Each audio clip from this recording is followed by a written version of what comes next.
everybody. DiMoshao Entertainment and Fashion TV show is very honored to have its guest tonight, Malcolm Staples from Washington, D.C. I'm your host, Sunny, and we're in conversation with Malcolm. We're trying to understand his story, his origins, his successes in the last few years, and an incredible year he's had over the quarantine in 2020. Malcolm, how are you tonight? I'm doing fine. Thank you for joining us today. Thank you. So Malcolm, let's dive into it. Looked you up, you researched, so you gave up a very high-paying corporate job and you switched to making suits. Yep. Well, it's interesting because I've had a kind of a out-of-body experience. I kind of think about it as I was in a profession, I was working in a job, I had great success in terms of moving through a position, getting great salaries, but ultimately at the end of the day, I wasn't really happy. And then I thought, if I'm going to do this for another 20 years and stay in this kind of work where I don't want another position, I don't want another promotion in this company.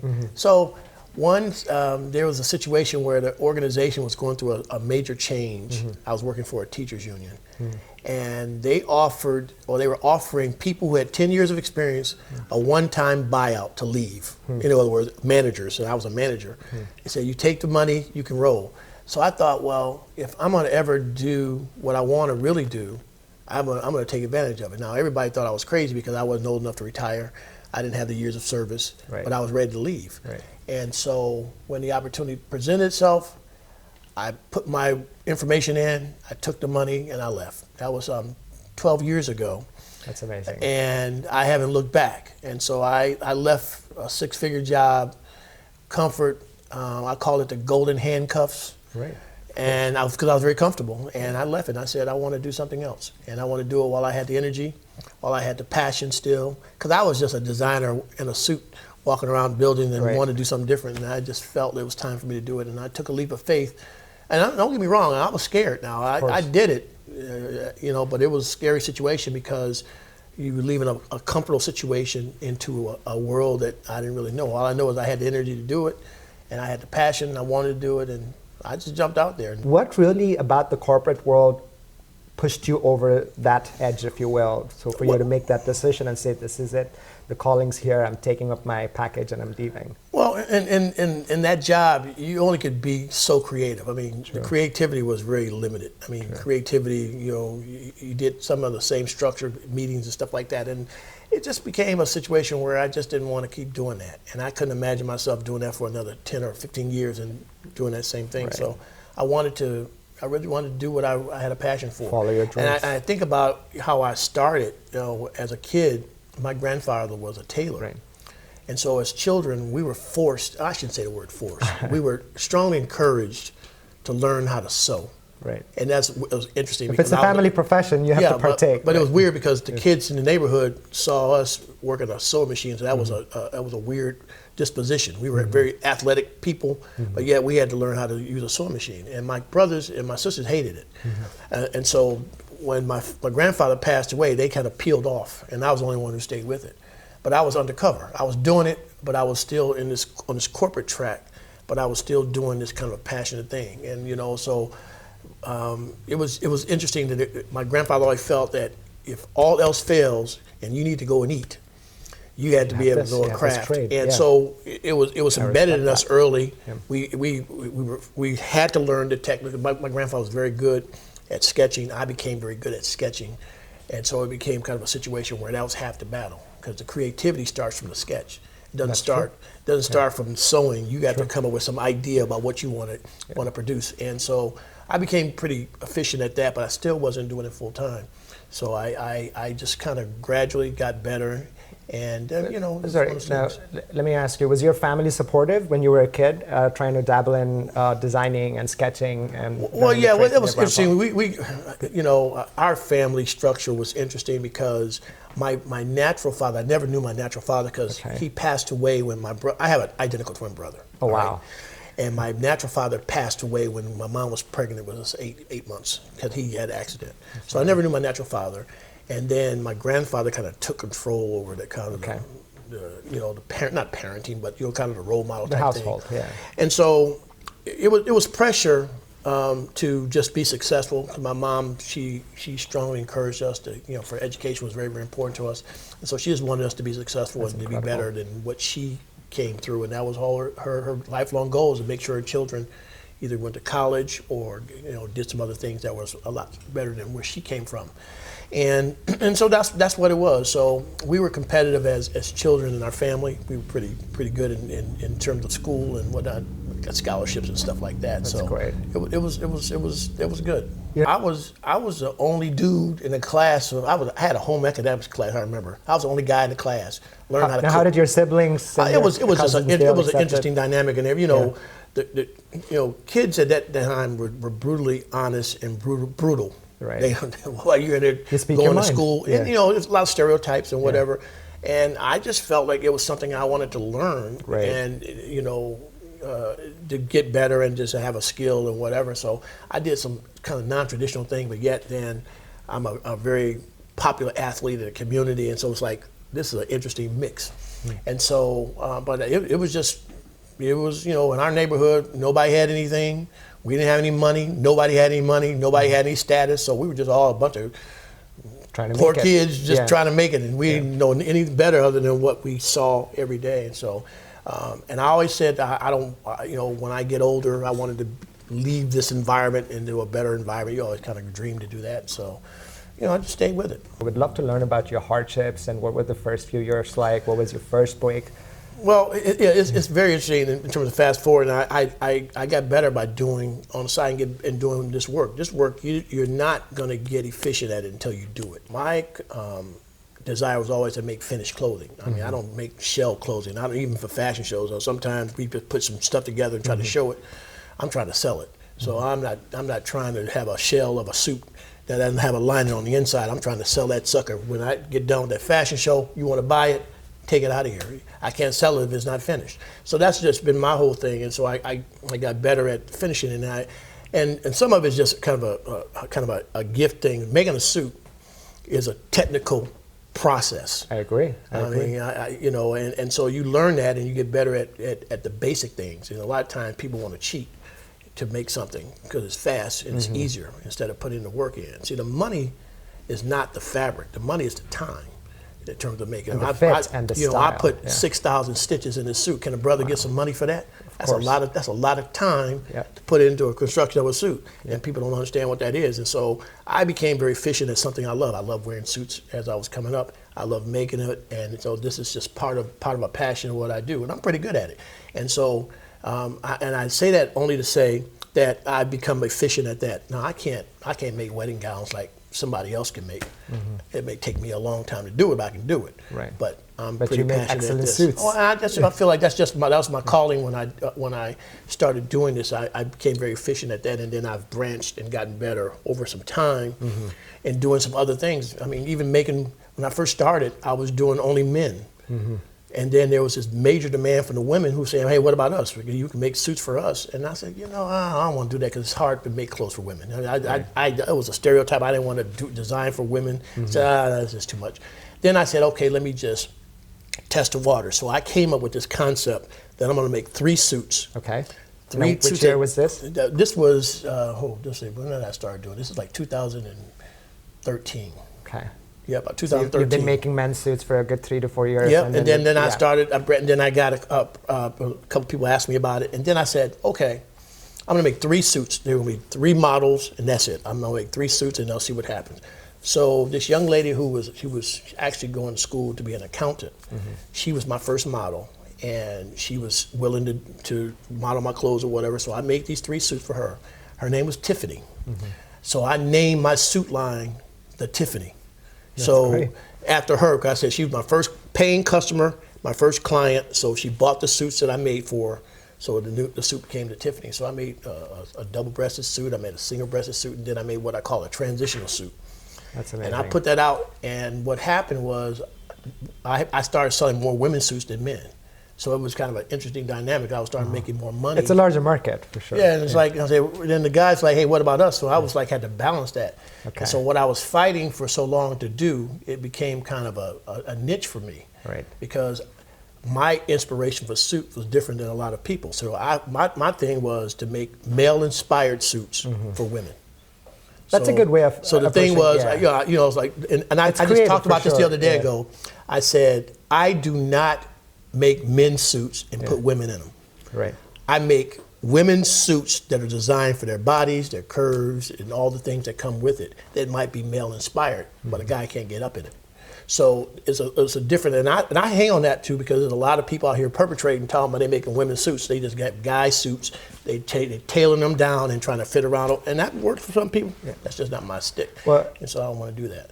I think that's really, thank you for sharing that. I think that's what really makes your style very sexy, because if you didn't know, Malcolm's suits are all bespoke. They're tailor-made to fit your body. I'm wearing a Malcolm special, this electric blue suit Malcolm got for me, so thank you for that. These suits are very electric, they're bold styles. So imagine women's suits inspired from men's clothing styles. I think it's a very creative way of bringing forth the designs, which I loved. Go to his website and check out his styles. Go to Instagram. Malcolm Staples is on Instagram as well. A lot of great styles. Tell us more about some of the recent successes you've had. 2020, Malcolm Staples was over 20 magazine covers. March of last year and up until the present, over like a 10-month period, I'd say, I've had 23 covers on magazines. That's amazing. And I've been in, I've been in 49 magazines since that time in terms of features or whatever. And I say that, proudly, because it's a grind. I mean, I spent a lot of time trying to help people get published. I mean, there's a process. There's levels to this. You can't get in D. Michelle magazine if you shucking and jiving. Yeah. So you got to bring the heat, and you got to bring the high quality, because it's a competition. I mean, there's a lot of people trying to get a magazine. You only have so many pages. You only have there's only one cover. There's only one back cover, and if you're fortunate to get one or the other, it's a real lot of important decisions. Yeah, and so I'm really proud of that, because that's where the work is. And again, it helps my brand. It's increased my brand. My brand has increased, threefold even during the pandemic. I made more money during the pandemic than I did prior to that. And people say, well, what happened with that? Well, one of the things I did is I didn't pivot. I hear people use that term a lot, pivot. I just repackaged myself. So, for example, in the custom business, people come to you, there's a personalized service, you take their measurements, everything's personal. They don't want a whole lot of folks knowing what they're paying for it. They don't want to know what the process, because it's very personal. So, but what happens when people don't want to come to see you? What are you going to do? I'm trying to eat. So I decided that if they don't come to me, I'm coming to them. So what I did in the district, in DC, was most people that work in the district don't live there. That's true. They live in Maryland, or Virginia. They live in Virginia. Yep. And then once they leave the city, they're not coming back. Yep. So I decided that I'm gonna catch people on the way out. Okay. So I would camp out, or I'd make appointments at Union Station with the train station. I would go to the metro stops. There's a Dunkin' Donuts, there's a Krispy Kreme, there's a Waffle House. All these places, they're non-traditional, and people say, I would never take a measurement. I'm trying to eat. So at the end of the day, I'll take a measurement in the bathroom if it means I'm gonna make that sale. See, again, we gotta take these filters off, because it's a competitive marketplace. True. And if people don't wanna go and come to you, you have to go to them and be more marketable and more, nimble. And so I decided to do that. And then I started doing something what I thought was the goofiest thing. I started doing this thing called Facebook Live. I think Facebook Live is the goofiest process in America. But I started doing this goofy Facebook Live, non-scripted, organic. I don't have a script. I don't know what I'm gonna talk about today. I just start talking.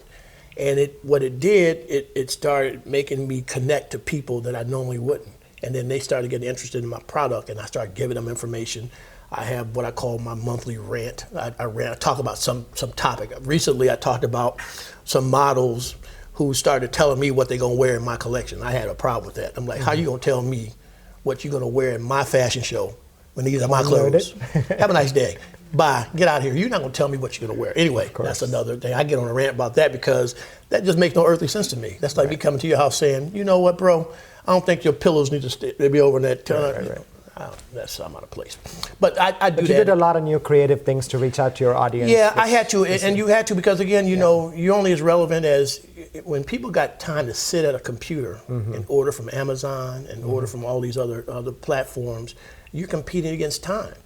People don't want to see you because you ain't got your mask on. They don't want you to come in the house. They don't want you bringing the COVID. So what happens when people don't want to see you, but yet you got bills to pay and you got to find a way to be relevant. And those people who don't want to deal with e-commerce, for example, and sell online, you got to find a way to be relevant. Otherwise, you'd be irrelevant. And when you're irrelevant, you're not going to make it. I have friends who, due to COVID, didn't make it because they couldn't translate their business. If you've only been a business or a brick and mortar where you expect people to come in and see you, what happens when you have to go online now and try to sell your product and you don't have an experience or you don't even want to do it and don't have the capacity to do it? You're going to down the vine. Because again, it's people are not working, they don't have any extra money, they don't have anywhere to go, there's no incentive to buy a $1,000 gown because where are they going to wear it? True. So how do you stay relevant during a time where people say, well, I don't have anywhere to go? Well, you not just stayed relevant, you made the effort to go and meet people where they were commuting from. And I think there's a humility to that story. That's really why it showed in your business. Your business did well. Just like when I do my Facebook Live, I'm in the goofiest places. I'm sitting in Wendy's in the back in the corner in a booth doing live, and they say, well, Malcolm, why aren't you in a room with your chandeliers in the back? Man, that's crazy. I mean, my thing is, I want to be real. That's where your creative story starts. I don't care. I dropped the microphone. My phone's not working. I talk in real time. I just make it as real it is. It is what it is. I'm trying to sell clothes. I try to give people discounts. I'm in a custom business. I'm trying to sell a product. I know it's supposed to be priced here. I'm selling it there. I had one of my friends who's a custom designer said, Malcolm, how in the world are you getting away with selling suits at those prices? I said, because I'd rather eat than to see that mannequin dressed up. My video guy, Tony Ware, he was one of the first guys that encouraged me to do Facebook Live. And I said, I'm not doing that mess. I don't want to be on live talking to nobody about anything. But I went on, I did it. And the second time I did it, I sold 15 suits in a night. I couldn't believe it. 15 suits. That's great. I was on Facebook Live for 51 minutes. That is amazing. I sold 15 suits. It's probably what also you connect to your audience with, your dialogues. What kind of stories do you share? I'm just real, man. Again, a lot of times people because I just keep it raw, keep it real. And I just tell it like it is. I mean, I don't have a lot of filters when it comes to this business. I mean, you hear me use the term a lot, let's eat. Now, a lot of people don't really understand where it comes from. For me, it's like a motivational charge. It's my go-to thing. I say, let's eat. That means let's get ready, let's get pumped, let's get started, let's do what we got to do. But it means also at the end of the day, and I was about to say just a second, I know what the bottom line is. Bank of America don't care if you having a hard time with COVID. They want that payment on that mortgage. They want it on time. They may help you out a little bit, but they want you. And so you have to find a way to continue to stay relevant. And someone gave me some advice one time in this business, as long as you're in the business, you're in the business. Even if you're hanging on by your toenails, you still have a shot. Things can change, but once you're out of the business, you're out, and you don't even have a shot in order to try to make yourself even more relevant. So it's a struggle. I mean, COVID impacted all of us. We all are doing business differently. We're all considering and how we run our businesses. And those of us who've never thought about marketing or promoting, you have to think about it now because you're forced into doing it. It's changing the way business is going to happen. And so how do you stay relevant in a time where it's changing, it's uncertain, and again, with the competition now, things are starting to shift back now a little bit now, man. But I think COVID has changed everything about how we conduct business in the future. I'm going to Paris and Dubai. I mean, there's two spots that I've been invited to do a fashion show. I was invited to go to Paris and be one of 8 designers to going to show my collection. That's incredible. We were trying to come up with a date. They moved the date a couple times because of COVID. Okay. But I'm going. I mean, I don't know what to expect. I ain't never been there. I'm scared to death, but I'm going. I'm going to take my 14 pieces, and I'm going to show it. I don't know what they're expecting. I'm pretty sure it's going to be a hit. Listen, I've been to the Middle East. It's a very suit and tie wearing culture. It's all about power playing through your outfits, through your labels, and I'm sure it's going to be a great hit. Yeah, I'm ready. I mean, I like I said, I don't know what to expect. I'm not asking any questions, and I'm not asking for any permission. I'm just going to show my collection. If it fits, fine. If it doesn't, I'm doing something crazy, like I'm going to Miami Swim Week. Now, I'm not a swim week, I'm not a bathing suit designer, but I'm going. And I'm showing my collection because I got an idea of something I think that'll fit. It's going to be non-traditional. It won't be the bathing suit. True. But it'll fit whatever y'all want to do. But and it's going to be custom showing made. My collection in Miami. Just watch. It's going to be different. It's going to be talked about. I got a couple ideas. I got some heat now. Don't get it twisted. We're looking forward to it. Malcolm, before we wrap up, thank you for sharing such a great story. I'd love for us to understand one timeline, one story where you realized that was going to be the moment your game was going to change in the last 10 to 12 years when you switched from corporate to fashion. We obviously understood your struggle, but when you reflect upon the last decade. I remember when I wanted to do something in terms of introducing my business. So I took a leap of faith. Well, I said, and some of the people understand, there's a magazine called Black Enterprise. Black Enterprise at the time was one of the leading magazines in the African American community. They had over 1 million subscribers. I said, what activity can I do where I can get the most people to see my stuff in 1 month? Now, I thought about all these different groups, Ebony, Essence, and some other Upscale, all these other magazines, where I said, but Black Enterprise was it. So I called a Black Enterprise, and I talked to a salesperson, and I said, well, how much would it cost for me to run an ad in Black Enterprise for 1 month? And they told me that the cost was $24,000 for a color page for 1 month. Now, I had the money, but I said, for 1 month, $24,000. Now, I don't know how many people that I know would take $24,000 out of their bank account, go buy an ad and hope, because that's what it is. Because you don't know what's going to happen. And that's what you did. And it took me 1 week. I went past the mailbox about 20 times. I couldn't put the envelope at that time. Couldn't put the check in the mailbox. I couldn't do it. I kept going by there, and then one day I said, "Forget it. I'm doing it. I don't know what's going to happen." So when I put the money or put the envelope in the mailbox, I almost cried because I'm thinking I'm going to lose my money. That money gone. So long story short, moving forward, the ad ran, beautiful ad, and I had really good prime real estate in the magazine. And first day, I didn't get too much, but that second day, people started calling me. They got calling me. They was asking about clothes, suits. I had a lot of preachers calling me. And then one day, I got a call from this guy. This is an ironic thing. His name was Bishop Glenn Staples. We had the same last name. I don't know him he lived in Washington, D.C. He had a big church. He called me, said, look, I want to buy some suits from you. Can you come by my house? Came by his house, fitted up some suits.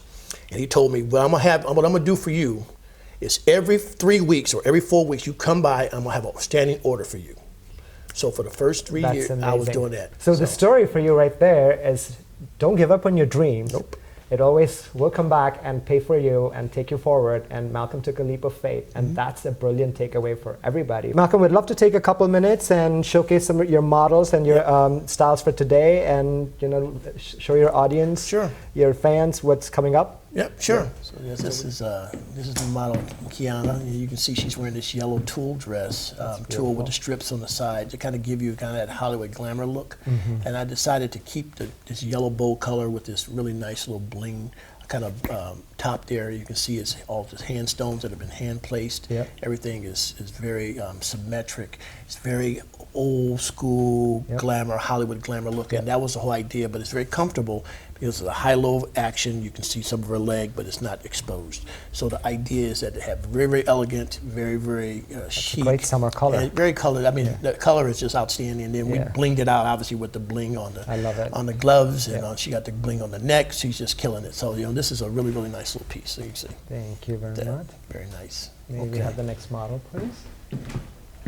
And this is Shayna. You can see Shayna. This is what I call this is a true tuxedo dress gown with a little small train. I use all of the satin trimming, just like you see on a tuxedo, but I just place it on the side, like side tape on the side. You got a little small satin train in the back. It's very fitted around her body.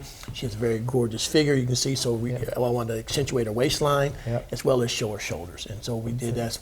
the Very red black pop, tie the, event. Yep, the red popping kind of satin gloves give it all the pop. That's a very great gorgeous. compliment So to it. very, very, very. And then it also complements what she does. She obviously works out, great shoulders, kind of thing like that. So Look at that. This red gown, and you can see some of the embroidery on it. It's very hand detailed. You can see around the waist.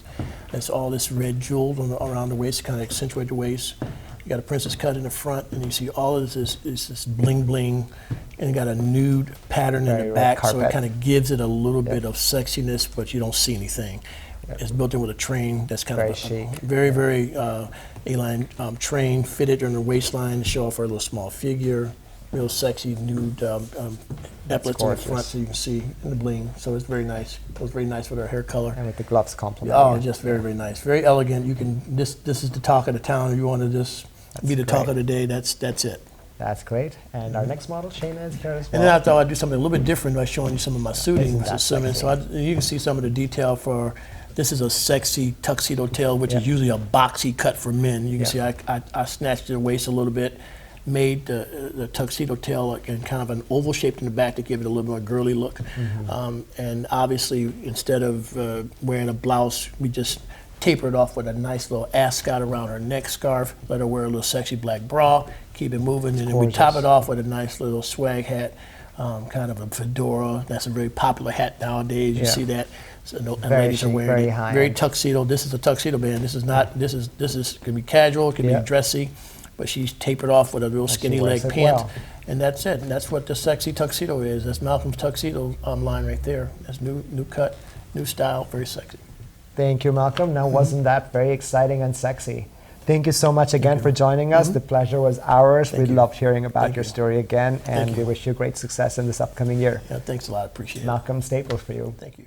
Also, just so you know, here's the hottest news about us. We are actively interviewing for sponsors, for contributors, and for people who want to help us publish Dimoshel magazine. Now, that's a magazine that supports cancer survivors and helps them rehabilitate and funds a multitude of other causes.